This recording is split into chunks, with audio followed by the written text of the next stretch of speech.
Hello! Whoa!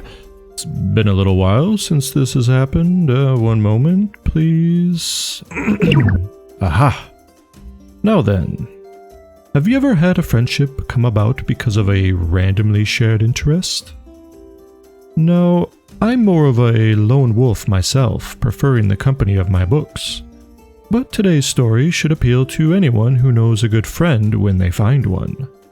So let's go pay a visit to the town of Furled Brow, wherein a once decorated fighter now prepares meals for the local tavern.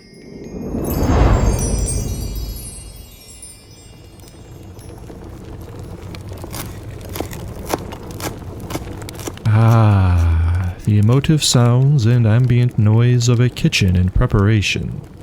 This was Gregolis's therapeutic time of day, when his body and hands were working in rhythm dutifully, freeing his mind from the day-to-day, allowing it to roam freely. And today it was harking back to a similar time when his body worked in rhythm, and his mind could wander. But that's where the similarities ended, as he remembered a selective piece from his past. Back when his life was filled with the intense combat training sessions from his former years and former self. His sparring partner and brother-in-arms, Dratham, was not taking it easy today. The steel of their mock swords rang across the grounds as they met in repetitious splendor. Both savored the challenge with each passing block or parry when they would increase their pace in a light competition. Gregolis was relishing this memory, and sat with it for a moment, when he was suddenly hit with the flash of an image of war. Dratham's broken body, his hands soaked in blood.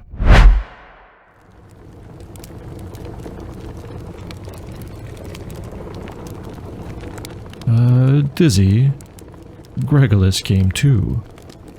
Covered in sweat and still standing over his prep area, he was breathing heavily, then felt a sharp pain in his left hand. Focusing his vision, he looked down to see blood pooling on the well-used wooden cutting board around his hand. He must have nicked his finger while chopping the veg and lost in thought. He held that gaze for a moment before blinking out of it and setting to sanitize and clean the wound along with his entire workstation. And so the morning went on with the passing of time, coinciding with the sun breaking over the rooftops along the city streets. His other cooks and sous chef would arrive to lend aid with the day's chores, setting various stalks to simmer, rubbing the dry-aged mutton with aromatic herbs and spices, igniting the worn clay ovens and portioning out the kneaded barley loaves to rise. With everything in motion, Gregolis allowed himself to step away for a breather in the back alley of the tavern. Closing his eyes, he took a deep breath and stepped into the cool air. The wooden door creaked to a close behind, and he took another step into that one ray of sun cutting through the otherwise dark corridor.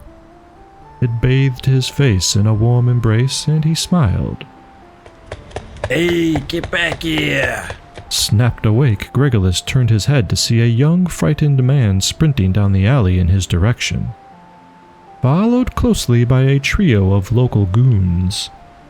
As the man flew past him, then tripped and toppled over into a pile of crates, the thugs guffawed and approached, cracking their knuckles. Gregolis stepped in between them. "Out of the way, swordsman. This one owes us a pittance, and now we pays in blood."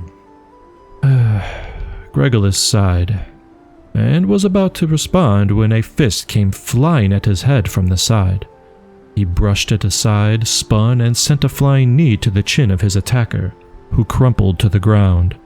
In the same motion, Gregolis swept the feet out from under the other and grabbed the third by his throat, who coughed and sputtered. "Truce! Truce!"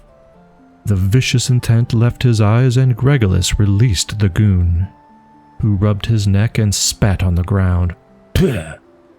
followed by a nudging kick to his cohort that was standing up.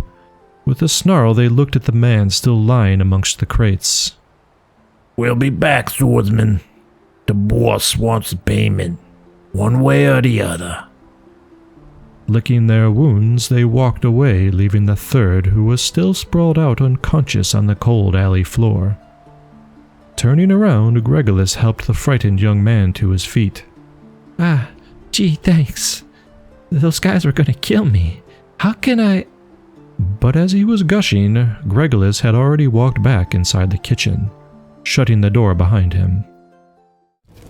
With the sounds of ambient prep overtaking his senses, they almost immediately put him at ease. He leaned against the wall and took another breath. And one of his cooks came up to inform him that their dwarven regular had just arrived. A stout customer who appeared to have his own internal demons that he could never quite chase away. Try as he might, the ale only seemed to put him to sleep. But maybe that's all he needed. And along with him came a stream of farmhands. Dirty and sweating from the day's work, they were looking for a lunch break. And so, the busy part of the day had begun. As the last set of meals were sent out to the mead hall, Gregolis took solace in all that his group had done for him today, and sent them home early in appreciation. With the night set in, he could manage everything else that needed to be done on his own, and in fact was ready for a little peace of mind. So, wiping his hands on a dry towel, he shoved it into his apron, then popped his head into the dining area. A few patrons were still finishing up, and sure enough, on the other side of the room, the dwarf was passed out, head tucked under his arms at a small wooden table just by the window, surrounded by empty mugs. Gregolis walked over and began to clear them, save for the one still clenched in the dwarf's fist, which still had a wee bit of ale sloshing at the bottom. He may want that when he comes to, he thought, and left the dwarf to his peace before gathering up the night's rubbish from the kitchen and heading out back to toss it in the ditch. No sooner had he opened the door that two pairs of meaty hands grabbed hold of him and dragged him across the alley to press him against the wall, holding him in place. Well, well. Gregolis the Great. So, my henchmen were right. Glancing about, Gregolis took note of the goons from earlier, who were now pinning down his arms. And a well-dressed tiefling female stood before him, idly playing with a long, thin knife. I'm sure they told you I'd get payment in one way or the other. And since I was denied earlier, I'm now taking it from you. She limply pointed the knife at his face and walked forward. You see, blood is a valuable commodity in my world, and yours, well, I imagine it would be quite... But she never got a chance to finish the sentence, as the kitchen door behind them came crashing down from a thunderous boot. There, bathed in the warm firelight from inside, stood the drunken dwarf. Well, let me pointy-eared chef be, and no one need get bruised this night. I can smell you from over here, little man. Goons? The dwarf grinned through his mess of beard, and as the other two henchmen not holding Gregolis in place stepped forward, the drunk made his move, who was apparently more than meets the eye, as before another step could be taken, he was upon them with a roaring yell. His fists tightened and balled, striking his opponents like small boulders, breaking bones and crunching cartilage. As one fell, he sent a reverberant headbutt into his face, shaking their body down to their toes. The dwarf rolled forward, taking out the legs from under one of Gregolis's captures with his meaty body, and laughed with another hiccup through bloody teeth. Wary of the now deteriorating situation, the tiefling was already halfway down the alley. Her remaining goons that could still walk slowly backed away before turning and running to catch up with their boss. Gregolis rotated his sore arm a few times, then offered an outstretched hand to his savior, who was still lying on the dirty ground, who in turn clasped the others and stood to his feet with a loud grunt. Thank you, friend. Thank for nothing, lad. And you may call me Limgi. Now, let's go back into that warm and we can swap stories or a pint, eh? Looking back in towards the kitchen and the splintered wood, I think you owe me a door, Limgi.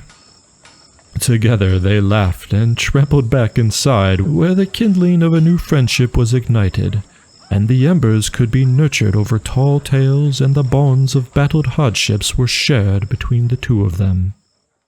And those two have been back to the Gathering Stone more times than I can count. I often think they're brought back just so we can all listen to their outlandish adventures, and to hear Limgi's laugh. But I also think spending time with our chickens does them some good all on its own. So until next week, let us know in the comments if you're enjoying these stories, and we'll see you then. Farewell for now.